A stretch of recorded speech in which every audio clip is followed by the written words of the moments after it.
Assalamualaikum everyone, hope you all are fine. Today we are going to start our new topic, that is preparation of haloalkanes. Haloalkanes को prepare करने के different methods होते हैं हमारे पास, जिसमें most important method यहाँ पे पढ़ेंगे हम हेलोजिनेशन का पढ़ेंगे, या हम कह रहे हैं कि इलेक्ट्रोफिलिक सब्सटीट्यूशन का पढ़ेंगे। एक इलेक्ट्रोफाइल कैसे जो है वो बेंजीन रिंग के साथ अटैच होता है या किसी भी अल्काइल ग्रुप के साथ अटैच होता है और एक नई स्पीशी हमारे पास बनती है।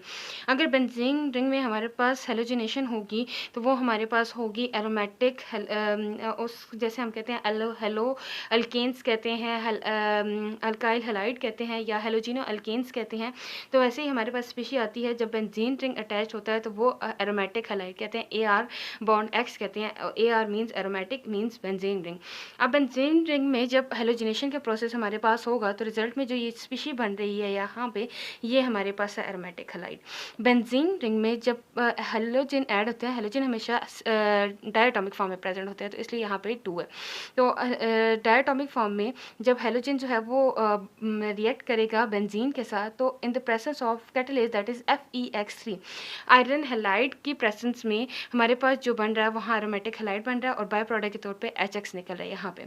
तो यहाँ पे मैंने X2 की जगह ली है Br2 जब लेंगे तो यहाँ पे मैंने कैटलिस्ट भी जो है वो Br का ही लिया है, आयरन ब्रोमाइड लिया है, जिसमें ये Br का एक मालिक्यूल जो है वो यहाँ इसके साथ अटैच हो गया है बेंजीन रिंग के साथ, और दूसरा जो है वो HBr की फॉर्म में H के साथ बॉन्ड बना के निकल गया। अब ये H कहाँ से आया है और Br कैसे अटैच हुआ है, ये on the whole proper mechanism है जो हम देखेंगे अभी। और सेकंड स्टेप जो है वो इसी के साथ सेम रिएक्शन जो है Cl2 के आता है हमारे पास। तो Cl2 जब लिया तो कैटलिस्ट जब यहाँ पे लिया है मैंने, वो आयरन क्लोराइड लिया, ट्राइक्लोराइड लिया। आयरन ट्राइक्लोराइड जब लिया तो हमारे पास सेम यहाँ इस पोजीशन पे क्लोरीन ऐड हुआ और HCl जो है वो रिलीज हो गया। तो अगर हम इसका मैकेनिज्म देखें तो मैकेनिज्म में जो है वो इलेक्ट्रोफिलिक सब्सटीट्यूशन होती है। इलेक्ट्रोफिलिक सब्सटीट्यूशन हम कहते हैं ऐसे रिएक्शन को जिसमें इलेक्ट्रोफाइल सब्सटीट्यूट होता है, मतलब इलेक्ट्रोफाइल यहाँ से ये जो बेंजीन का ये पाए बॉन्ड है ये अटैक करता है इलेक्ट्रोफाइल पे, इलेक्ट्रोफाइल इस पोजीशन पे आके हमारे पास अटैच होता है। अब डिफरेंट पोजीशंस यहाँ पे पढ़ते हैं जो कि हाइड्रोकार्बन वाले चैप्टर में इलेक्ट्रोफिलिक सब्सटीट्यूशन डिटेल में पढ़ते हैं। तो इसका मैकेनिज्म ऑफ एक्शन देखते हैं कि कैसे जो है ये रिएक्ट करता है या कैसे जो है ये इसके साथ बॉन्ड बनाता है। फर्स्ट स्टेप में हमारे पास क्या होता है कि जैसे कि Cl2 हमारे पास Cl2 ने बॉन्ड बनाया हुआ था, Cl2 जो है वो रिएक्ट कर रहा था बेंजीन रिंग के साथ, तो Cl2 में से हमें एक Cl चाहिए जो कि पॉजिटिव चार्ज होना चाहिए। तो जो कि कैटलिस्ट डालते हैं हम FeCl3 डाला था, तो FeCl3 जो है ये Fe बॉन्ड बनाएगा एक क्लोरीन के साथ, लेकिन उस क्लोरीन के साथ जो यहाँ से इलेक्ट्रॉन्स लेके जाएगा, मतलब ऑन द होल इस बॉन्ड में जो इलेक्ट्रॉन शेयर हो रहे होते हैं हमारे पास, उन इलेक्ट्रॉन्स को ये लेके चला जाता है। जब इलेक्ट्रॉन्स को लेके चला जाएगा तो इसके साथ चौथा बॉन्ड बनाएगा। जब चौथा बॉन्ड बनाएगा तो FeCl4 नेगेटिव हमारे पास बनता है, और जो पीछे इलेक्ट्रॉन डेफिशिएंट स्पीशीज बच जाती है जिसके पास इलेक्ट्रॉन्स कम है, तो वो हमारे पास आ गया जो कैटाइन की फॉर्म में। तो जो कैटाइन की फॉर्म में होता है वो हमारे पास इलेक्ट्रोफाइल होता है। इलेक्ट्रोफाइल को हम कहते हैं, electro means electron and file mean loving, जिनको इलेक्ट्रॉन से प्यार होता है, इलेक्ट्रॉन चाहिए होते हैं, इलेक्ट्रॉन डेफिशिएंट होते हैं तभी उन्हें चाहिए होते हैं ना, तो इसलिए इलेक्ट्रॉन लविंग स्पीशीज होती है। और सेकेंड जो स्पीशीज रिएक्शन में है वो न्यूक्लियोफाइल है। न्यूक्लियोफाइल न्यूक्लियस लविंग, मतलब इलेक्ट्रॉन रिच स्पीशीज, जिसके पास इलेक्ट्रॉन ज़्यादा है वो इलेक्ट्रॉन देते हैं, और इलेक्ट्रॉन रिच स्पीशीज केस में जो है हमारे पास बेंजीन रिंग है।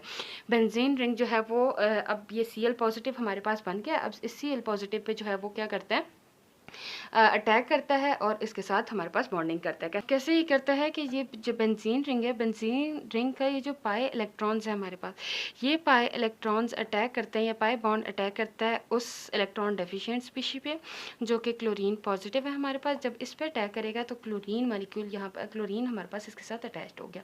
जब क्लोरीन इसके साथ अटैच होगा तो इस यहाँ पे पहले से एक हाइड्रोजन प्रेजेंट है। यहाँ पे देखें इस कार्बन के जो इस पोजीशन पे कार्बन था उसने हमारे पास जो है वो बॉन्ड बना लिए, 4 बॉन्ड पूरे, लेकिन यहाँ इस पोजीशन पे देखें 1 2 और तीसरा यहाँ पे एक हाइड्रोजन अटैच है, 3 बॉन्ड इसके हैं लेकिन चौथा नहीं है, तो इसलिए पॉजिटिव चार्ज इस पे। तो इस पॉजिटिव को स्टेबलाइज करने के लिए ये जो पाए इलेक्ट्रॉन्स है, पाए बॉन्ड है, ये शिफ्ट करता है, डीलोकलाइजेशन होती है, मूव करता है ताकि इसको स्टेबल कर सके। ये बॉन्ड यहाँ से जब इधर मूव करेगा ये भी स्टेबल हो गया, ये भी स्टेबल हो गया जैसे कि यहाँ मैंने बनाया, लेकिन यहाँ पे ये कार्बन जो है ये अनस्टेबल है। जब इस कार्बन को स्टेबल स्टेबल करने के लिए हमारे पास ये दूसरा बॉन्ड है, ये इस साइड पे शिफ्ट होगा तो पॉजिटिव चार्ज यहाँ पे आ गया। अब इस पॉजिटिव के लिए यहाँ पे फर्दर बॉन्ड कोई नहीं है, तो यहाँ पे जो लास्ट स्टेप होगा ये हाइड्रोजन ये यहाँ से निकलेगा, रिमूव होगा, अपने इलेक्ट्रॉन इस पोजीशन पे दे के निकलेगा। जब ये इस पोजीशन पे अपने इलेक्ट्रॉन्स देगा तो इस कार्बन के भी 4 बॉन्ड पूरे और इस कार्बन के भी 4 बॉन्ड पूरे। तो ये हाइड्रोजन जो है वो निकलेगा तो किसके साथ बॉन्ड बनाएगा कि जो लास्ट स्टार्टिंग में हमारे पास FeCl4 नेगेटिव बना था, मतलब FeCl3 को यूटिलाइज किया था, एक Cl उसके साथ बॉन्ड बनाया, तो एक जो Cl है वो दोबारा से इसके साथ मिल जाएगा क्योंकि नेगेटिव चार्ज है ना, इसको भी स्टेबलाइज करना और कैटलिस्ट तो हमें लास्ट में वापस मिल जाता है। तो यहाँ FeCl4 है तो एक Cl इसके साथ बॉन्ड बना लेगा इस H के साथ, तो HCl यहाँ पे रिलीज होगा और लास्ट पे कैटलिस्ट एज इट इज़ हमें जो है वो मिल जाता है। तो डी प्रोटोनेशन के स्टेप से यहाँ पे मिल जाता है। रेजोनेंस के स्टेप के जब हमारे पास होते हैं, मतलब ये जो हमारे पास ये 3 स्टेप्स हैं, ये यहाँ पे ये वाला है, ये है, ये रिंग्स हैं, तो यहाँ इन तीनों में जो है वो क्या हो रही है, रेजोनेंस हो रही है, बॉन्ड शिफ्टिंग हो रही है। तो बॉन्ड शिफ्टिंग के लिए जो हम एरो यूज़ करते हैं वो double arrow headed arrow use करते हैं कि इन पे जो है वो जिससे पता चले कि डीलोकलाइजेशन का स्टेप हो रहा है। तो बेसिकली ये हमारे पास जो है वो हेलोजिनेशन होती है। हेलोजिनेशन का ये हमारे पास मैकेनिज्म ऑफ एक्शन है कि कैसे जो है वो हेलोजिनेशन होती है हमारे पास और बेंजीन कैसे जो है ये अटैच होता है। तो ऑन द होल ये जो है हमारे पास प्रिपरेशन ऑफ हेलो अल्केन्स भी कह सकते हैं, लेकिन यहाँ पे एक और वर्ड भी है हेलोजिनो अल्केन्स, हेलोजिनो अरीन्स। अरीन्स हमारे पास एरोमेटिक स्पीशीज एरोमेटिक हाइड्रोकार्बन्स का दूसरा नेम है। तो ये हमारे पास हेलोजिनो अल्केन्स या एरोमेटिक एरोमेटिक हैलाइड्स हैं। सो नेक्स्ट इंशाल्लाह वीडियो में देखेंगे रिएक्टिविटी ऑफ अल्काइल हैलाइड या हेलोजिनो अल्केन्स। तब